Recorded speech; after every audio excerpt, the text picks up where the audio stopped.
Hey guys, it's Michelle with DeceptionBytes, and I am doing my second video tonight because the first one I had to erase because I got a copyright strike on it. I'll explain to you the place when we get there. I'm bringing you the new Q posts. This is me. I added the green. I know it's not funny. Let's get right into it because this is going to be short. There's not a lot of posts, and it's going to be even shorter now because I can't play the video. So the very next post that Q did was on January 27th, and it is a video, but I can't show you the video because it has a song in it, and the song is copyrighted. So I'm going to leave this link in the video in the description, but I'll tell you what it is. It's basically a short 3-minute video. I think it's 3 minutes and six seconds, and it's showing the might of our military. So it is a very good video. It's very well photographed and it's worth seeing, but unfortunately I can't show it to you. So you can blame YouTube for that. So the next post after that is January 27th, and it is a picture. I thought at first this might be Creepy Joke Biden, but it's not. It's Senator Byrd, and there he is in his little Ku Klux Klan outfit, and he is kissing Hillary here. I know. When I looked at this, I threw up a little in my mouth. Okay, so we're going to come back to this because Q does. But just know that this is Senator Byrd, very close to Hillary, and there he is in his little Ku Klux Klan outfit. He started his own chapter. Wow. Okay, now we're going to go up to the next post, and it is a picture, and I swear it's the chair. I'm sitting in a leather chair. Okay, I had to get that off my chest. So this is a picture, and it's very well done. 13th Amendment, abolish slavery. Here, let me get this a little bit bigger for you people that are on a phone or a tablet. There we go. 13th Amendment, which was the amendment that abolished slavery. 100% of Republicans supported that, but only 23 of the Democrats. Who's racist now? And the 15th Amendment, which gave everyone the right to vote for all. 100% of the Republicans supported it, but none of the Democrats. Who's racist now? 14th Amendment gave citizenship to freed slaves. 94% of the Republicans supported it. There were 6% of those Republicans that were racist. And 0% of the Democrats. Who's racist now? All right, Obamacare, 0% Republican support. 86% of the Democrats supported it. Yep, got to have that Obamacare. Absolutely. And Obama phones, too. All right. Then below it, Q asks us, do you trust your black leaders? That would be no.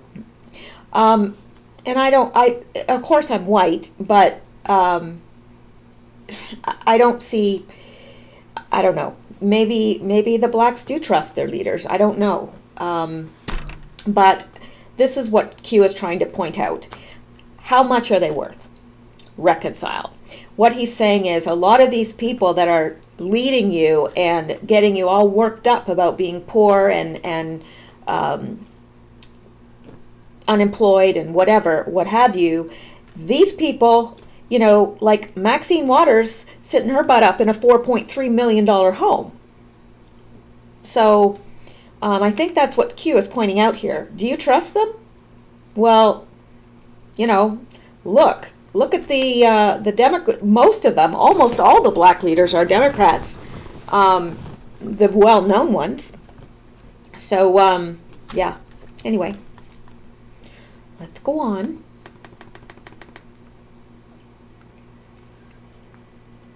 Now the next post is a video, and I can show you that, unfortunately. And I say unfortunately because it's Hillary. I'm sorry. No, really, I really am sorry. Okay. Here we go. Are you ready? Get the bleach ready for your eyes.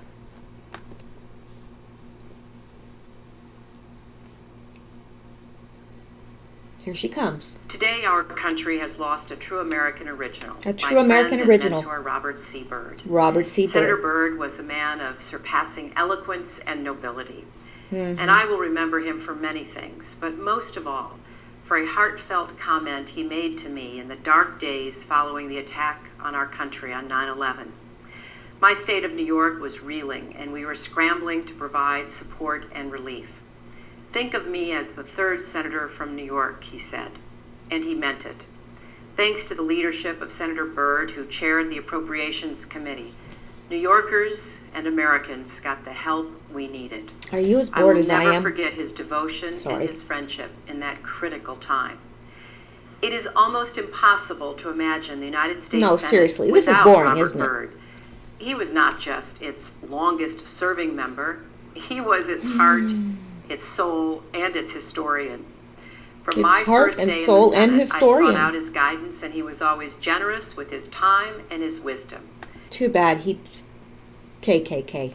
Anyway, I'm not going to go through all this because she just gets all gobby and sobby over Senator Byrd. So I think that the whole reason that Q wanted us to look at this is to show us that Hillary is close to a former member of the Ku Klux Klan. He wasn't just a member, he started his own chapter. So let's go away from there because it's giving me a headache. All right. Now, that was it for that. Now, I did have a news article over here that about Clinton and KKK and Senator Byrd. However, I'm not going to go out to it because in the last video, I started reading it and I thought, okay, this is like so completely biased. Basically, it's just blowing the whole thing off. But the point is, I don't know. We're going by what Q is saying here. Now, am I saying that Q can be trusted in everything? No. Well, I don't think we should trust anyone. I think that we should look at everything with magnifying glass. I really do. And all you people that are writing comments about, oh, he's got you fooled and you're just swallowing this, and no, we're not. That's why we're examining these, so that then we can make an assessment. So nobody's fallen for anything yet. As far as I'm concerned, I don't know about you all. Maybe you all are completely sold and you have no questions and you completely trust. And that's fine too, because we are all responsible for our own decisions. But I have learned that that's a very dangerous thing to do. And we should always be watchful. So anyway, I just had to throw that in there because those comments are really irritating me. They're starting to irritate me. Like, people are assuming that we're all just swallowing this hook, line, and sinker just because we're interested in following it. Well, yeah, we're interested because it's fascinating. Now, I don't happen to believe that this is a LARP, a live-action role-playing game for someone. There's absolutely no way. There's been too much confirmation in too many things. So it is real, but beyond that, I don't know. We're going to have to see. And that's what we're doing. So let's, this is the last post that, no it isn't. Forgive me. I'm sorry, but we're going to have to go and watch something from Maxine Waters. Okay, let's look at this one. This is the next one that Q wanted us to have a boo at. Here we go. Prepare yourself. You're about to see Hillary. The C-SPAN networks bring you long-form public affairs programming from the nation's capital and are a public service of your television provider. C-SPAN, created by cable. The fourth challenge is to take back our streets from crime, gangs, and drugs. And we have actually been making progress on this count as a nation because of what local law enforcement officials are doing, because of what citizens and neighborhood patrols are doing. we're making some progress. Much of it is related to the initiative called community policing, because we have finally gotten more police officers on the street. That was one of the goals that the president had when he pushed the crime bill that was passed in 1994. He promised 100,000 police. We're moving in that direction, but we can see it already makes a difference. Because if we have more police interacting with people, having them on the streets, we can prevent crimes. We can prevent petty crimes from turning into something worse. But we also have to have an organized effort against gangs. Just as in a previous generation we had an organized effort against the mob. We need to take these people on. They are often connected to big drug cartels. I'm just going to stop this for a second because there's two things that Q is wanting us to pay attention to. She's about to use the term super predator, and she's about to say bring them to heel. So this is what Q's wanting us to pay attention to, so I'm just warning you that it's coming up. They are not just gangs of kids anymore. They are often the kinds of kids that are called super predators. No conscience, no empathy. We can talk about why they ended up that way, but first we have to bring them to heel. And the president has asked the FBI to launch a very concerted effort against gangs everywhere. In addition to that, he has appointed a new drug czar. You probably saw him Tuesday night. He's one of the most distinguished. Now, I'm not going to play the rest of it because it's not pertinent to what Q wanted us to see. So I'm going to go back, and underneath that, Q said super predator. That's what he was drawing our attention to. Bring them to heel. Now, super predator, in Hillary's own words, she described them as someone who has no conscience and no empathy. So basically a psychopath, because a psychopath has no conscience. Actually, that's a sociopath, sorry. I think it's interesting, and I think it's ironic. And I think that Q is having a little bit of fun here. I really do. Because here she's saying, talking about super predators. And what is she? What is she? Isn't it, would that not describe her? No conscience, no empathy? How many people have died, you know, connected to the Clintons? Then she says, we need to do what to them? We need to bring them to heel. Now, that's a direct quote. And Q is saying, define heel. Well, that's when the dog's head or shoulders parallel to the handler's leg on the left side of the handler. So, and basically the dog is at the owner's heel and following closely behind its owner and in an obedient manner. So it's under the owner's control. So super predators have no conscience, no empathy, and we need to bring them to heel. We need to get them to a place where they're under control. Now, don't you find that interesting that she's saying that? And I think that Q is pointing that out. It's very ironic. And it's actually kind of funny because that's what Trump is attempting to do to Hillary. She's a super predator. He wants to bring her to heel. So, interesting. I think honestly, Q's having a little bit of fun with this. That's my impression. Now, the very last post, and I told you this was going to be short, no 2-hour video, short, to the point. I'm sorry we have to go look at Maxine Waters. I'm really sorry. I'm usually very nice to people, and I never really, but this is a woman that I really dislike. I mean, I really, really dislike her. I would never go as far as to say that I hate someone because, well, I just wouldn't. But anyway, let's go see Maxine.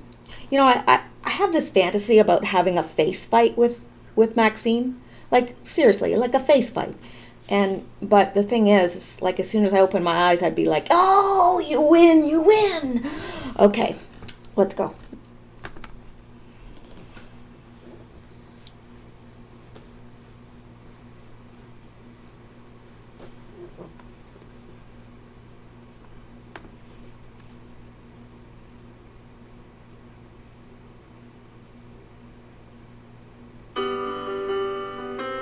But first, a commercial from Febreze.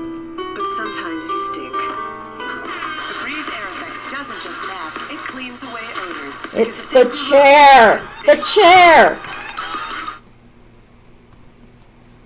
Well, since we live in a world, excuse me, where pro wrestling references are now the very same thing as violent threats, one wonders what to make of remarks that California Congresswoman and progressive hero Maxine Waters recently made about HUD Secretary Ben Carson.